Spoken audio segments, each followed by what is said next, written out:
जय सिया राम मित्रों, आज बात करते हैं जन्म कुंडली में भगवान सूर्य आपके किस भाव में बैठे हुए हैं और किस भाव में बैठकर आपको क्या समस्या प्रदान कर रहे हैं या क्या लाभ दे रहे हैं। तो आइए इस वीडियो के माध्यम से हम जानेंगे कि जन्म कुंडली में भगवान सूर्य हमें क्या क्या प्रदान करते हैं और अगर भगवान सूर्य किसी मारक भाव में अनिष्ट ग्रह के साथ बैठ जाते हैं तो हमें कैसे कैसे दुर्गुण और किन किन असुविधाओं का सामना करना पड़ेगा। तो जय सिया राम, मैं हूं एस्ट्रो शिवम दीक्षित और आज हम बात कर रहे हैं जन्म पत्रिका में भगवान सूर्य की। तो जैसा कि सबसे पहले हम जान लें कि भगवान सूर्य से हमें प्राप्त क्या होता है। तो सर्वप्रथम तो भगवान सूर्य पिता के कारक हैं। अगर जन्म कुंडली में आपका सूर्य अच्छा है तो आपको पिता, आपके कुटुंब से पैतृक धन संपत्ति प्राप्त होगी, अर्थात आपको पिता के द्वारा लाभ प्राप्त होगा। और अगर सूर्य आपकी जन्म कुंडली में कमज़ोर है या किसी मारक स्थान के स्वामी हैं तो इन सब चीज़ों में आपको कमी प्राप्त होगी। दूसरा, भगवान सूर्य राजस्व विभाग का भी संबोधन करते हैं या उन्हें प्रेजेंट करते हैं, मान सकते हैं। अर्थात राजस्व विभाग जो है वह भगवान सूर्य के अंडर में आता है, जितना भी राजनीतिक कार्य है। तो अगर आपकी जन्म कुंडली में भगवान सूर्य निर्बल होंगे तो आपको किसी भी प्रकार का राजनीतिक लाभ प्राप्त नहीं होगा। और राजनीतिक लाभ का मतलब यह है कि यहाँ पर आप सरकारी योजनाओं को भी ले सकते हैं। जैसे बहुत लोग होते हैं, कोई योजना आई और उन्हें प्राप्त हो गई, जैसा अभी प्रधानमंत्री नरेंद्र मोदी जी ने उज्ज्वला योजना बनाई, तो क्या ये सभी को मिली? नहीं। जिनका सूर्य अच्छा था उन्हें तत्काल प्राप्त हो गई और जिनका सूर्य कहीं ना कहीं गड़बड़ था उन्हें किसी माध्यम के से तो प्राप्त हो चुकी होगी, लेकिन डायरेक्टली उन्हें कोई लाभ नहीं प्राप्त हुआ होगा। तो यहाँ आप राजनीतिक लाभ को ये भी लाभ ले सकते हैं। उसी जगह अगर दूसरी बात करें तो ऐसे लोगों का राजनीतिक करियर अच्छा नहीं रहता जिनका सूर्य जन्म कुंडली में अच्छा नहीं होता है। और जिनका जन्म कुंडली में सूर्य अच्छा होता है उन्हें जिन जिन भावों में जो समस्याएं आती हैं वह समस्याएं नहीं आती हैं। तो जैसा कि आप सभी जानते हैं कि हमारे 12 भाव होते हैं जन्म कुंडली के, जो कि काल पुरुष की कुंडली की मैं यहाँ बात कर रहा हूँ। मैं किसी पर्टिकुलर लग्न की बात नहीं करूँगा, क्योंकि हो सकता है आपकी लग्न कोई और हो और दूसरे व्यक्ति की लग्न कोई और हो और वहाँ पर आपके लिए क्या योग बन रहे हैं, क्या योग नहीं बन रहे हैं। तो यहाँ हम इन चीज़ों की बात विवेचन नहीं करेंगे। हम केवल और केवल बात करेंगे मेष राशि से लेकर मीन राशि तक भगवान सूर्य अगर कहीं पर विराजमान होते हैं तो यहाँ आपको क्या लाभ प्राप्त होंगे। तो बात करते हैं मेष राशि। मेष राशि यानी कि लग्न, काल पुरुष की सबसे पहली राशि है मेष राशि, जिसके स्वामी है मंगल। अगर किसी जातक की कुंडली में मेष लग्न आती है, बात मैं यहाँ राशियों की ही कर रहा हूँ, लेकिन अगर मान लीजिए कि आपकी लग्न मेष है, आप मेष राशि भी है, तो बड़ा ही उत्तम आपका योग बन रहा है। और अगर जातक की कुंडली में भगवान सूर्य लग्न पर बैठ जाते हैं, पंचम में बैठ जाते हैं और कहीं नवम या दसम में बैठ जाते हैं, तो यहाँ पर भगवान सूर्य की स्थिति बहुत ही उत्तम मानी जाएगी। अर्थात लग्न पर भगवान सूर्य बैठकर जातक को बहुत ही बल प्रदान करेंगे। क्यों? क्योंकि मेष लग्न जिसका स्वामी मंगल है, मंगल नवग्रहों का सेनापति है और भगवान सूर्य राजा हैं नवग्रहों के। तो राजा अगर अपने सेना नायक के घर पर बैठ जाता है तो यहाँ पर सेना नायक को अत्यधिक बल प्राप्त होता है, क्योंकि ऐसा सेनापति राजा का सदैव प्रिय रहता है। क्योंकि राजा उसके घर पर विराजमान हो गए हैं तो राजा का पूर्ण ध्यान अपने सेनापति पर निश्चित ही बना रहेगा। तो यहाँ पर मेष लग्न के जो जातक होंगे या मेष राशि के आप जातक जो होंगे उनको अत्यधिक लाभ प्राप्त होगा। कैसा लाभ? बोले पिता के द्वारा संपत्ति प्राप्त होगी, पैतृक कुटुंब अच्छा प्राप्त होगा और राजनीतिक लाभ प्राप्त होंगे। राजनीतिक लाभ में आप मानिए कि जैसा जातक किसी मंत्री पद पर भी कार्य कर सकता है, बड़ी बड़ी योजनाओं के प्रति कार्य कर सकता है, तो यहाँ पर आपको लाभ ही लाभ प्राप्त होंगे। वहीं अगर जातक की जन्म कुंडली में सूर्य भगवान पंचम भाव के स्वामी बनते हैं तो यहाँ पर आप बोल सकते हैं कि पंचम भाव में भगवान सूर्य जातक की शिक्षा बहुत ही अच्छी कर देंगे और जातक का विवेक बहुत अच्छा होगा, जातक के प्रेम संबंध अच्छे होंगे। और वहीं अगर भगवान सूर्य नवम भाव में बैठ जाते हैं तो यहाँ पर जातक के भाग्य की वृद्धि हो जाएगी और जातक भाग्य के द्वारा बहुत कुछ प्राप्त करेगा और ऐसा जातक बहुत धर्मवान होगा, क्योंकि नवम में भगवान सूर्य विराजमान हो जाएंगे और नवम भाव जो है हमारा धर्म भाव है। वहीं अगर दसम की बात करते हैं तो दसम हमारा कर्म भाव है। कर्म भाव में किसी जातक की जन्म पत्रिका में अगर भगवान सूर्य विराजमान हो जाते हैं तो ऐसा जातक निश्चित ही राजनेता बनने का अधिकारी होता है। अर्थात वह कुछ भी कर ले, कहीं से भी आए, कहीं भी कोई स्टडी पढ़ाई कर आए, कोई भी कोर्स कर ले, लेकिन अंतोगत्ता वह राजनीतिक दल में अपना प्रतिस्पर्धा करता ही करता है, क्योंकि दसम का सूर्य राजनीतिक योग पूर्ण बल प्राप्त कराता है। तो अगर आपकी जन्म कुंडली में लग्न में, पंचम में, नवम में और दसम में भगवान सूर्य हैं तो यहाँ पर आपकी जन्म कुंडली में भगवान सूर्य का बैठना बहुत ही उत्तम है और बहुत ही अच्छे लाभ आपको प्रदान करेगा।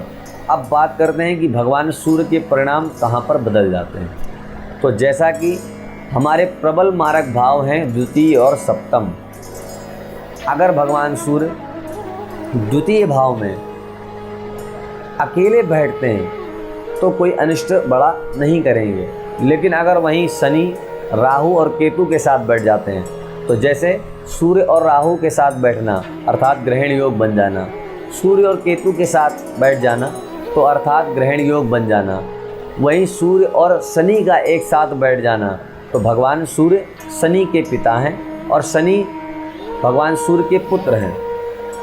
तो भगवान सूर्य तो कभी अपने बेटे का बुरा नहीं करते, लेकिन सूर्य के साथ शनि बैठकर अपने आप को असहाय महसूस करते हैं और जातक के जिस भाव पर भगवान सूर्य और शनि एक साथ बैठ जाते हैं वहाँ की वृद्धि को रोक देते हैं।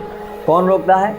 भगवान सूर्य नहीं रोकते हैं, यहाँ पर शनि भगवान जो हैं जातक की वृद्धि को रोक देते हैं, अर्थात उस भाव के परिणामों को जो है नील कर देते हैं, शून्य कर देते हैं, क्योंकि भगवान शनि जो हैं अपने पिता के साथ बैठकर अपने आप को शुभ नहीं मानते हैं और वहाँ पर वैर मनस्य का भाव प्रकट करने लग जाते हैं, जिसके कारण सूर्य संबंधी कोई समस्या तो जातक को नहीं आती, लेकिन शनि संबंधित समस्याएं जो हैं जातक को प्राप्त होने लग जाती हैं।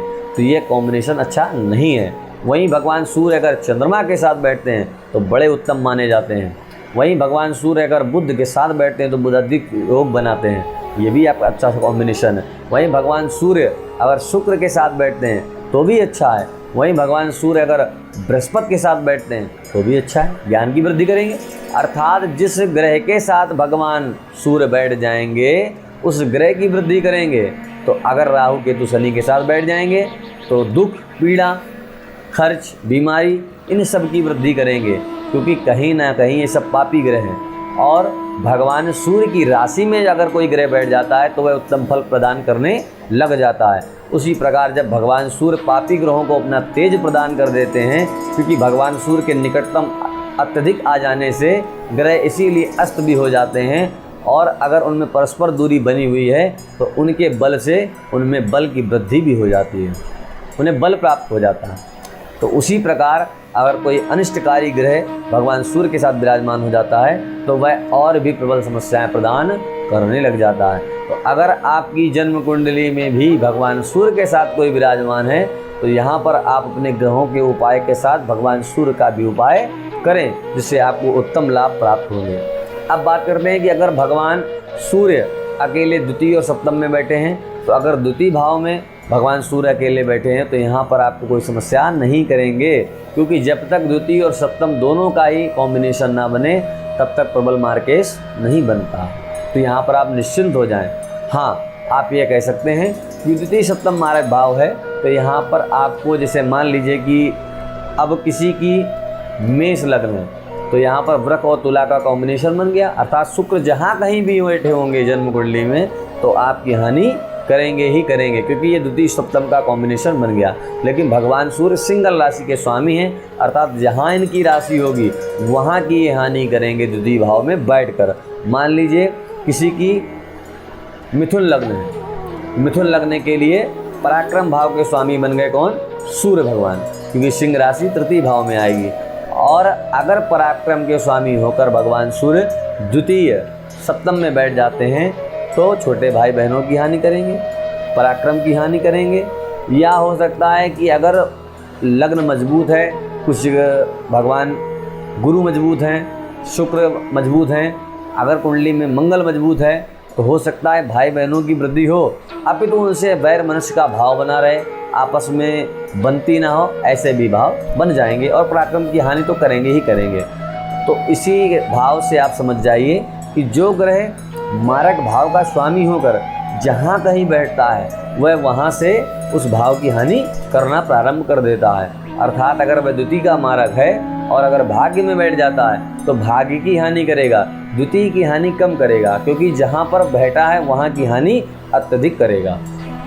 उसी प्रकार अब किसी की जन्म कुंडली में भगवान सूर्य से पीड़ा आपको प्राप्त हो रही है, अर्थात किसी की जन्म कुंडली में द्वितीय सप्तम तृतीय षष्ठ अष्टम और द्वादश भाव के स्वामी भगवान सूर्य बन रहे हैं, तो यहाँ पर आपको किन समस्याओं का सामना करना पड़ सकता है।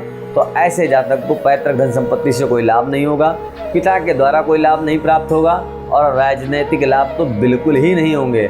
और चौथा लाभ ये भी नहीं होगा, आप जिस फील्ड में भी वर्क कर रहे हैं, मान लीजिए आप ऑफिस वर्क कर रहे हैं, आप आईटी सेक्टर में हैं, आप अकाउंटेंट हैं, बैंक में हैं, आप जहाँ कहीं भी होंगे वहाँ पर आपको मान सम्मान पद प्रतिष्ठा की कमी सदैव सताती रहेगी। इसका मतलब आपका सूर्य जन्म कुंडली में कमज़ोर है, लोग आपसे बात करना अच्छा नहीं मानेंगे, लोग आपको सम्मान नहीं देंगे, आपको थोड़ा नीची दृष्टि से देखेंगे। तो आप समझ जाइए, भले ही आपकी कोई भी लग्न हो, लेकिन अगर ऐसे परिणाम आपको प्राप्त हो रहे हैं तो आप समझ जाइए कि आपकी जन्म कुंडली में भगवान सूर्य कहीं ना कहीं प्रबल नहीं है, अच्छे फल नहीं दे रहे हैं। तो आपको उपाय क्या करने होंगे? तो सबसे सरल और उत्तम उपाय है, भगवान सूर्य पिता के कारक हैं। अगर किसी जातक का सूर्य गड़बड़ है और अच्छे फल नहीं दे रहा है तो यहाँ पर आपको केवल और केवल अपने पिता के अगर नित्य चरण स्पर्श करते रहें तो आपको कोई रत्न पहनने की आवश्यकता नहीं है, आपको कोई बड़ा उपाय करने की आवश्यकता नहीं, क्योंकि सूर्य सीधा पिता को प्रेजेंट करते हैं। तो अगर आप नित्य पिता की सेवा करते हैं, पिता को प्रसन्न रखते हैं, तो आपका सूर्य सदैव आपको अच्छे फल प्रदान करेगा और आपको कोई अन्यत्र उपाय नहीं करना पड़ेगा। लेकिन मान लीजिए किसी जातक के पिता ही ना हो, अब वह जातक बोलेगा कि मैं अपने सूर्य को कैसे बढ़ाऊं, तो पिता तुल्य व्यक्तियों के भी आप चरण स्पर्श कर सकते हैं। पिता तुल्य कौन? जैसे आपके ससुर हो गए, या मान लीजिए आपके मौसा हो गए, आपके फूफा हो गए, आपका कोई भी एक रिश्तेदार जो आपको पिता के प्रेजेंट करता हो, अर्थात पिता तुल्य हो। बड़ा भाई भी पिता तुल्य होता है, अगर आप बड़े भाई की सेवा करते हैं, बड़े भाई के चरण स्पर्श करते हैं तो भी आपका सूर्य अच्छा रहेगा।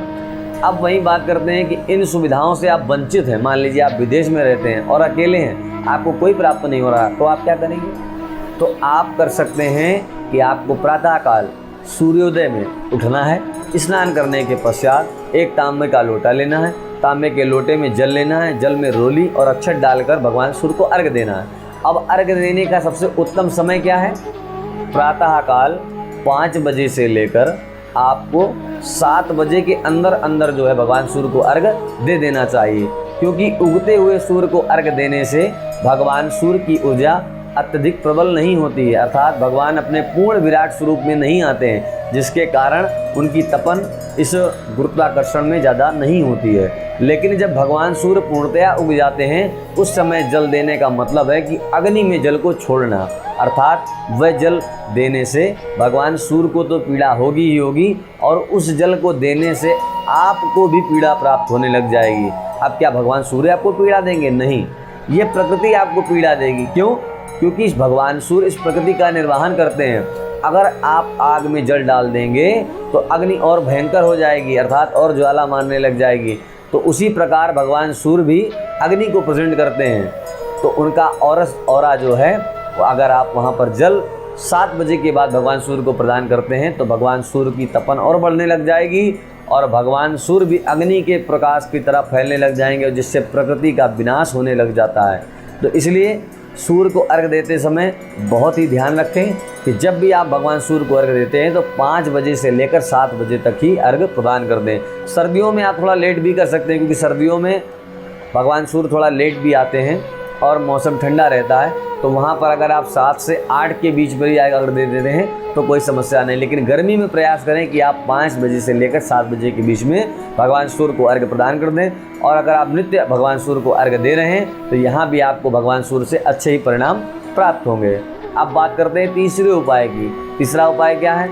मान लीजिए कोई व्यक्ति सुबह उठने में सक्षम नहीं है या किसी प्रकार की भी समस्या, मान लीजिए आपका ऑफिस रहता है, आप रात्रि में जॉब कर रहे हैं तो आपको सुबह आराम करना होता है। तो आप बोलेंगे पंडित जी मैं तो सुबह उठ ही नहीं पाता हूँ तो मैं क्या करूँ? तो आपके लिए भी एक उपाय है। आपके लिए उपाय क्या है? आप लोग नित्य प्रति जो सूर्य भगवान को अर्घ्य नहीं दे सकते, पिता की सेवा नहीं कर सकते हैं, वह लोग रविवार के दिन किसी भी मंदिर में जाएं और वहाँ पर जाकर लाल चीज़ों का दान करें। अब लाल चीज़ों में आपको दान क्या करना है? तो किसी रविवार को आप लाल मिठाई दान कर सकते हैं, कभी लाल वस्त्र दान कर सकते हैं, कभी आप लाल दाल दान कर सकते हैं। अर्थात जो भी आपको लाल वस्तु प्राप्त होती है, फलों में, खाने में, मिष्ठान की चीज़ों में, वस्त्रों में, तो आपको हर रविवार को एक वस्तु कोई भी, ऐसा ना करिए क्या कि एक साथ कॉम्बिनेशन करके सब चीज़ें दान कर दी ना। एक रविवार को एक चीज़ दान करनी। जैसे इस रविवार को आपने मिठाई दान कर दी तो अगले रविवार को आप मिठाई दान नहीं करेंगे, अगले रविवार को आप वस्त्र दान करेंगे। तो उसी प्रकार हर रविवार को बदलना है। अब जिनके जन्म कुंडली में भगवान सूर्य की स्थिति अत्यधिक खराब है तो वह क्या करें? उन्हें 1 या 2 सप्ताह इस कार्य को नहीं करना है, उन्हें नित्य प्रति हर सप्ताह में ये कार्य करना है। अर्थात अगर भगवान सूर्य की अंतर्दशा या महादशा चल रही है तो आपको परमानेंट इस उपाय को करते रहना है। या मान लीजिए कहीं पर गोचर में भगवान सूर्य आपके लिए अच्छे नहीं हैं, आपने किसी से जन्म कुंडली का विवेचन कराया तो भी आपको यह उपाय नित्य करते रहना है। अब जहाँ कहीं मान लीजिए सूर्य भगवान निर्बल हैं, उन्हें कोई बल नहीं प्राप्त हुआ है या उनकी डिग्रियाँ कम हैं, तो वहाँ पर ऐसे जातक 7 सप्ताह, 11 सप्ताह, 21 सप्ताह अगर इन उपायों को करते हैं तो आपको लाभ प्राप्त हो जाएंगे। तो जैसा कि मैंने आपको बताया, अगर आप इन उपायों को करते हैं तो आपको जिस प्रकार भगवान सूर्य से जो कुछ लाभ प्राप्त होने चाहिए वह निश्चित ही प्राप्त होंगे और आपका जीवन संघर्षमय ना होकर आनंदमय हो जाएगा। तो आप भी मित्रों, आशा करता हूं मैं कि आपको मेरे द्वारा दी गई जानकारी लाभप्रद होगी। अगर आपको ये वीडियो अच्छा लगे तो आप लाइक, कमेंट और शेयर करिएगा और हमारे चैनल को सब्सक्राइब कर लीजिएगा। आगे भी आपको महाकाल ज्योतिष आश्रय में अनेक उपाय प्राप्त होंगे कि जीवन के किस पड़ाव पर आकर हम किन उपायों को करें। और मैं कामना करता हूं कि मैं आपके उज्जवल भविष्य के लिए कुछ ना कुछ आपको प्रदान करता रहूं। और मैं यहाँ जो भी रेमेडी दूंगा वो रेमेडी बिना किसी खर्च की होंगी। अर्थात अब जिन चीज़ों में आपको दान करना है, देखिए वहाँ पर तो आपका व्यय होगा, लेकिन प्रयास मैं यही करूँगा कि मैं आपको अत्यधिक से अत्यधिक फ्री रेमेडी बताऊँ जो फ्री ऑफ कॉस्ट हो, अर्थात जिनका कोई भी खर्च आपको ना लगे। तो मिलते हैं आगे किसी और टॉपिक पर। तब तक के लिए जय महाकाल। आप सभी लोग आनंदमय रहें। भगवान महाकाल की कृपा आप सभी पर बनी रहे। जय श्री महाकाल।